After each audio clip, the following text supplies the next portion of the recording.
中，今天给您带来的呢是这样子的一款口巾包。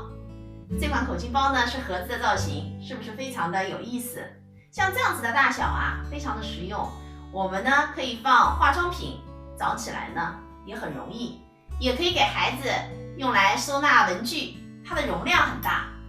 这么有意思的口巾包，它制作的方法呢却很简单。您要不要和我一起来做一个？今天的口巾包呢，我们用到了这样子的一款口巾。这个口巾啊，长度20厘米，高度6厘米，它是一款方形口巾哈。我呢，根据口巾的大小尺寸，把2个铺棉呢都裁剪出来了。那我和大家解释一下这个尺寸是怎么来的哈。这里是根据口巾内框的轮廓画下来的，这2个点呢是口巾的子口，这儿的距离是10厘米，也是口巾包的高度。这片呢和这里大小是一模一样的，它是口巾包的底。我用皮尺量出了这3条边的总长30厘米哈。那这块材料的长度呢就是30厘米，也就是这3条边的长度。这儿呢10厘米就是口巾包的高度了。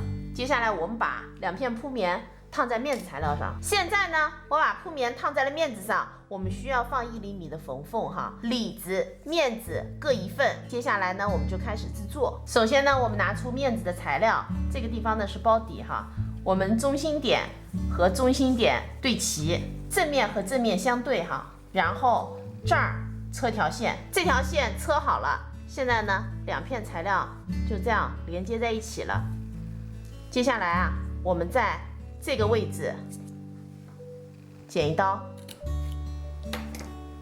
把这条边折上来，对准这条边哈，这儿车条线，那这边呢也是一样的，这2条线车好了。